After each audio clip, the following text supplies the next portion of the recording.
இன்றைக்கு எங்களுடைய பகுதியில் சேலம் மாவட்டம் மேட்டூர் சட்டமன்ற தொகுதி, ஓமலூர் சட்டமன்ற தொகுதி, எடப்பாடி சட்டமன்ற தொகுதி, சங்ககிரி சட்டமன்ற தொகுதி, 4 சட்டமன்ற தொகுதி உள்ளடங்கி 100 அடி திட்டத்தை கொண்டு வந்தோம். அதுல மேட்டூர் அணை நீர் நிரம்பி உபரியாக வெளியேறுகின்ற பொழுது நீரேற்றத்தின் மூலமாக சுமார் வறண்ட 100 ஏரிகளுக்கு நீர் நிரப்புகின்ற திட்டம் இதனுடைய நோக்கம். இதெல்லாம் கிட்டத்தட்ட அதிமுக ஆட்சி இருந்த பொழுது சுமார் 60% நிறைவேற்றியிருந்தோம். அதுக்கு பிறகு வந்த ஆட்சி முழுமையாக நிறைவேற்றவில்லை. இன்னும் ஒரு 25% எஞ்சி இருக்கின்றது. ஆக விவசாயிகளுடைய நலன் கருதி அந்த எஞ்சிய ஏரிகளுக்கும் நீர் நிரப்புகின்ற பணியை இந்த அரசு முன்னெடுக்க வேண்டும் என்று இந்த நேரத்தில் தெரிவிக்கின்றேன். அதேபோல அத்திக்கடை அவனாசி திட்டம், எனக்கு முன்னால் இருக்கிற உறுப்பினர் கூட பேசினாங்க. அந்த திட்டம் நான் 3 மாவட்டத்தை உள்ளடங்கிய திட்டம். ஈரோடு மாவட்டம், திருப்பூர் மாவட்டம், கோவை மாவட்டம். இதை நீண்ட காலமாக போராடிட்டு இருந்தாங்க. 50 வருஷமா போராடிட்டு இருந்தாங்க. அந்த போராட்டத்துக்கு தீர்வு காண வேண்டும் என்று இதை புரட்சித் தலைவி அம்மா அவர்கள் உத்தரவு போட்டு நான் பொதுப்பணித்துறை அமைச்சராக இருந்த காலகட்டத்தில் அந்த திட்டத்தை அறிவிக்கப்பட்டு அந்த திட்டம் 1652 கோடி ரூபாயில் உருவாக்கப்பட்டு முழுக்க மாநில நிதியிலிருந்து இந்த திட்டம் நிறைவேற்றத்திற்காக தொடங்கப்பட்டது. அப்பொழுது அதிமுக ஆட்சி இருக்கின்ற வரை சுமார் 70% பணிகள் நிறைவேற்றப்பட்டன. எஞ்சிய பணிகள் கடந்த ஆட்சியிலே நிறைவேற்றப்பட்டு அதை இப்பொழுது அங்கங்கே சிறு பிரச்சனை இருப்பதாக சொல்றாங்க. அதை சரி செய்து இந்த அத்திக்கடை அவனாசி திட்டம் முழுமையாக விவசாயிகளுக்கு பயனளிக்கக்கூடிய அளவிற்கு செயல்படுத்த வேண்டும் என்று அரசுடைய கவனத்துக்கு நான் கொண்டு வரேன். அதேபோல அத்திக்கடை அவனாசி திட்டம் 2, அந்த திட்டத்தை எஞ்சிய பகுதி கட்டம் 2, அந்த திட்டத்திற்கும் அனைத்து இந்திய அண்ணா திராவிட முன்னேற்ற கழக அரசு இருக்கின்ற பொழுது அந்த பகுதியில் இருக்கின்ற விவசாயிகளுடைய கோரிக்கையை ஏற்று விரிவான திட்ட அறிக்கை தயாரிக்கப்பட்டு அதுக்கு பிறகு ஆட்சி மாற்றம் ஏற்பட்டுவிட்டது. ஆட்சி மாற்றம் வந்த பிறகு அந்த திட்டத்தை அப்படியே விட்டுவிட்டார்கள். ஆகவே இந்த அரசு அத்திக்கடை அவனாசி திட்டம் கட்டம் 2 நிறைவேற்ற வேண்டும் என்று அரசுடைய கவனத்துக்கு நான் கொண்டாறேன். நடந்தாய் வாலி காவிரி திட்டம், இது ஒரு அற்புதமான திட்டம். இதை நான் முதலமைச்சராக இருந்த காலகட்டத்தில் மாண்பு பிரதமரை அவர்களை சந்தித்து இந்த திட்டத்தை நிறைவேற்ற வேண்டும் என்று கோரிக்கை வைத்தேன். மாண்பு பிரதமர் அவர்களும் ஏற்றுக்கொண்டு 2 நாடாளுமன்றத்தில் 2 அவையினுடைய கூட்டுக்குழு கூட்டத்திலே மேதகு குடியரசுத் தலைவர் உரையிலே இடம்பெற செய்து அதை நிறைவேற்ற வேண்டும் என்று உத்தரவு பிறப்பித்தார்கள். அதற்கு சுமார் 11,250 கோடி 2024-25 ஒதுக்கப்பட்டது. மாநில அரசு, மத்திய அரசு 60%, மாநில அரசு 40%. இந்த திட்டத்தினுடைய நோக்கம் மேட்டூர் அணை நிரம்பி காவிரியிலிருந்து வெளியேறுகின்ற பொழுது இல்லது காவிரி மேட்டூர் அணையிலிருந்து நீர் திறக்கப்படுகின்ற பொழுது காவிரி ஆற்றில் 2 கரை ஓரங்களில் இருக்கின்ற நகரத்திலிருந்து வெளியேறுகின்ற அசுத்த நீர் காவிரி நதியிலே கலகி மாசுபடுகின்றது. அந்த மாசுபட்ட நீரை சுத்தப்படுத்தி காவிரி ஆற்றிலே விடுவது. அதேபோல பவானி சாலிருந்து வெளியேறுகின்ற நீர் காவிரி ஆற்றிலே வந்து கலக்கின்றது. அந்த பவானி ஆறு அணையில் திறக்கப்படுகின்ற நீர் 2 கரை ஓரங்களில் இருந்த நீர் அந்த பவானி ஆற்றிலே கலக்கிறது. அந்த நீரை சுத்தப்படுத்தி ஆற்றிலே விடுவது. பிறகு நொய்யல்ல அந்த 2 பகுதி கரையோரம் இருக்கின்ற இன்னைக்கு திருப்பூர் போன்ற பகுதியில் இருக்கின்ற அசுத்த நீரெல்லாம் இந்த நொய்யல் ஆற்றிலே கலந்து நீர் மாசுபடுகின்றது. அந்த நீரை சுத்தப்படுத்தி அது காவிரி ஆற்றில் கலக்குது. அதே போல அமராவதி ஆற்றிலிருந்து திறக்கப்படுகின்ற நீர் காவிரியில் கலக்கின்ற வரை 2 கரையில் ஓரம் வகின்ற கழிவு நீர் அந்த அமராவதி ஆற்றிலே கலக்குது. அந்த நீரை சுத்தப்படுத்தி விடுவது. மேட்டூர் அணையில் திறக்கப்படுகிற நீர் கடலிலே போய் கலக்கின்ற வரை அந்த கரையோரம் இருக்கின்ற அந்த பகுதியில் இருக்கின்ற அசுத்த நீர் அந்த நதியிலே கலக்கின்ற பொழுது நீர் மாசுபடுகிறது. அந்த நீரை சுத்தப்படுத்தி விடுகின்ற திட்டம் தான் இந்த நடந்தாய் வாலி காவிரி திட்டம். 11,250 கோடி இந்த திட்டத்திற்கு ஒதுக்கீடு செய்யப்பட்டது. முதற்கட்டமாக அந்த திட்டம் நிறைவேற்றப்படும் என்று அறிவிக்கப்பட்டது கடந்த கால ஆட்சியிலே. அதற்காக அவர்கள் ஒரு அட்டவணை கூட போட்டாங்க.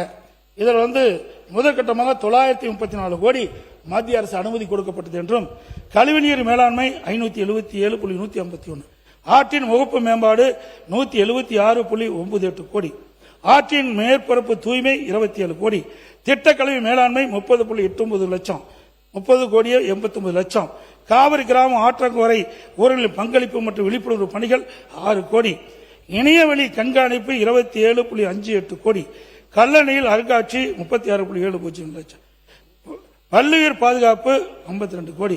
இப்படி 934 3.1 லட்சம் கோடி ஒதுக்கீடு செய்யப்பட்டது. ஆனாலும் அந்த திட்டத்துக்கு எந்த முன்னெடுப்பு நடக்கவில்லை. ஆகவே நடந்தாய் வாழி காவிரி திட்டம் என்ற அற்புதமான திட்டத்தை இந்த அரசு நிறைவேற்றப்பட வேண்டும். மத்திய அரசு 60%, மாநில அரசு 40% பங்களிப்போடு இந்த திட்டத்தை நிறைவேற்றினால் காவிரி ஆற்றில் சுத்தமான நீர் கிடைக்கும். அதை இந்த அரசு செயல்படுத்த வேண்டும் என்று இருக்கிறேன். அதே போல தடுப்பணைகள் அதிக அளவில் கட்டணும். அதிமுக ஆட்சி இருக்கின்றது ஆதனூர் நஞ்சை புகழூர்ல ஒரு தடுப்பணை கட்டணும், இன்னும் முழுமை பெறல. அப்படி உபரி நீர் வெளியேறுகிற பொழுது இந்த தடுப்பணையை தேக்கி தண்ணீரை தேக்கி நாம் பயன்பாட்டு கொண்டாடலாம். ஆதனூர் குமாரமங்கலம் நாங்கள் இருக்கும்போதே 95% முடிஞ்சது. கடந்த கால ஆட்சியிலே அதில் ஏதோ குளறுபடியின் காரணமாக அப்படி நிற்குது. அதையும் தீர்த்து இந்த கொள்ளிட ஆற்றின் குறுக்கே ஆதனூர் குமாரமங்கலம் அந்த தடுப்பணை 2 தடுப்பணையும் முழுமையாக கட்டி முடிக்கப்பட்டு பயன்பாட்டு கொண்டு வர வேண்டும் என்ற நேரத்தில் கேட்கிறேன். இது கூட நதிகள் இணைப்புக்கு 5000 கோடி கொடுக்கணும் உங்களுடைய தேர்தல் அறிக்கையில் சொல்லியிருக்கிறீங்க. நேற்றைய தினம் இங்கே கூட காவிரி குண்டாறு வைகை இணைப்பு திட்டத்துக்கு சொன்னீங்க. அதுக்கு 150 கோடி இன்றைக்கு அதுக்கு விரிவான திட்ட அறிக்கைன்னு சொன்னீங்க. அது தவறு. ஏற்கனவே இந்த திட்டம் செயல்பாட்டுக்கு வந்துட்டது.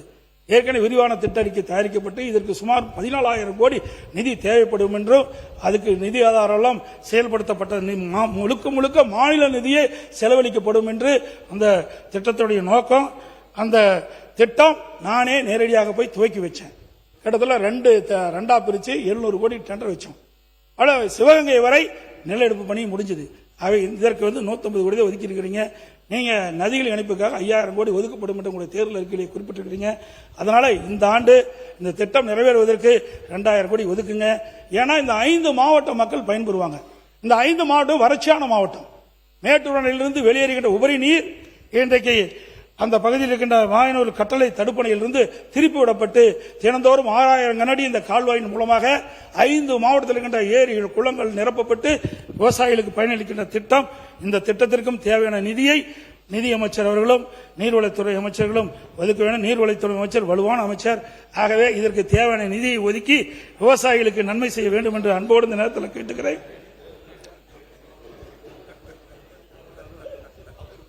அதேபோல தாமிரபரணி ஆற்றிலிருந்து ஆண்டுதோறும் வெள்ளப்பெருக்கு காரணமாக தண்ணீரில் போய் கலக்குது, கடலில் போய் கலக்குது.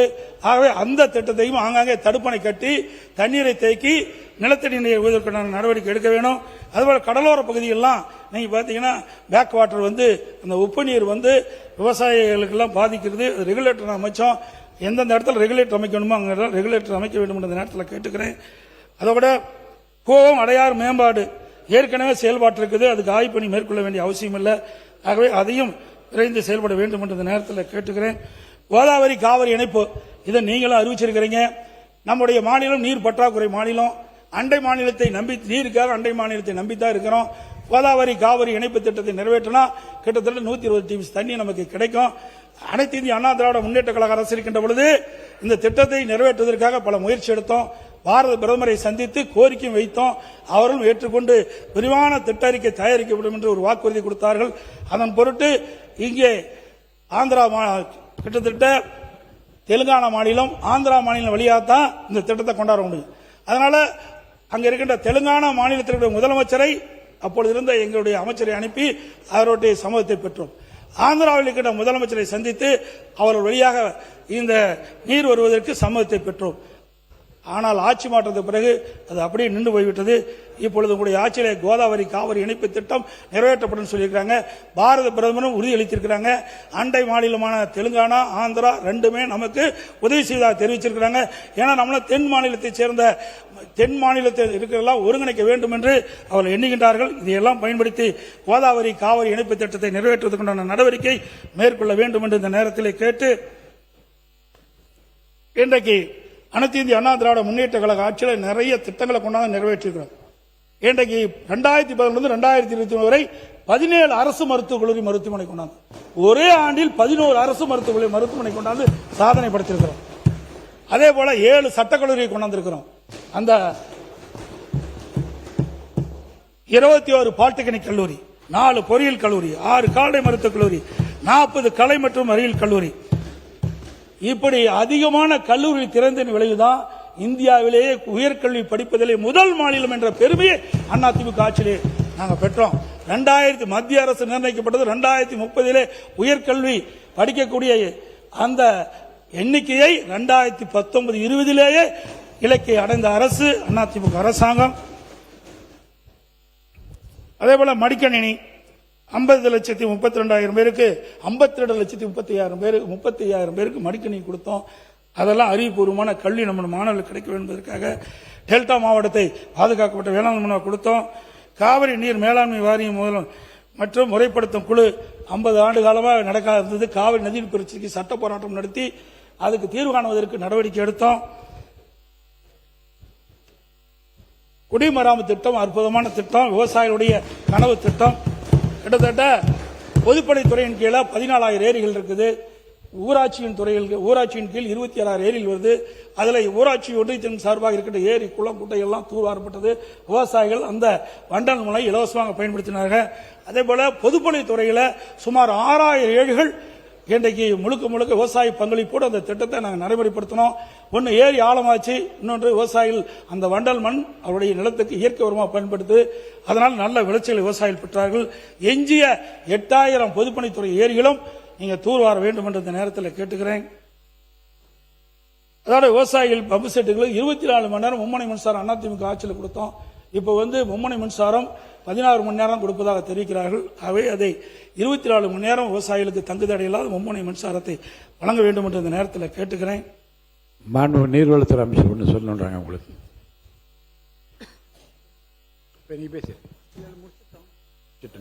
சரி. தமிழ்நாட்டில் காவேரி ஆறு மற்றும் அதன் துணை ஆறுகளை மேம்படுத்தி அவற்றை மாசுகளில் இருந்து மீட்டு எடுப்பது இத்திட்டத்தின் நோக்கமாகும். இத்திட்டத்தை 12 மாவட்டங்களில் மொத்தம் 1306 கிலோமீட்டர் தூரத்திற்கு 2 கட்டங்களாக செயல்படுத்த திட்ட அறிக்கை தயாரிக்கும் பணி தொடங்கப்பட்டு முதற்கட்ட விரிவான திட்ட அறிக்கை தயாரிக்கப்பட்டு தொழில்நுட்ப அனுமதி பெறுவதற்காக சுற்றுச்சூழல் பாதுகாப்பு நிறுவனத்துக்கு அனுப்பப்பட்டுள்ளது. மேலும் தேசிய ஆறுகள் பாதுகாப்பு இயக்க அலுவலகம் இத்திட்டத்துக்கு ரூபாய் 934 கோடி மதிப்பிற்கு ஒப்புதல் அளித்துள்ளது. இதில் மத்திய மாநில அரசுகளின் பங்களிப்பு 60-40 ஆகும். மத்திய அரசின் பங்களிப்பு 560.58 கோடி, மாநில அரசின் பங்களிப்பு 373.72 கோடி.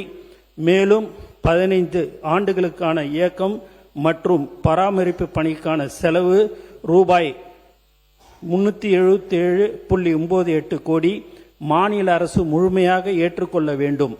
எனவே திட்டத்துக்கான மொத்த மதிப்பீட்டு தொகை ரூபாய் 1312.28 கோடி. இது அரசின் பரிசீலனையில் உள்ளது. மேலும் 2ஆம் கட்டத்திற்கான திட்ட அறிக்கை தயாரிக்கும் பணி நடைபெற்று வருகிறது. எனவே நடந்தாய் வாழிய காவேரி திட்டத்தின் அனைத்து கூறுகளும் துறை அலுவலர்கள் மற்றும் தொழில்நுட்ப வல்லுநர்கள் ஆகியோருடன் கலந்து பேசி பரிசீலனை செய்து உரிய நடவடிக்கை எடுக்க வேண்டும் என்று விபரம் தெரிவித்துக் கொள்ளப்படுகிறது. நன்றி.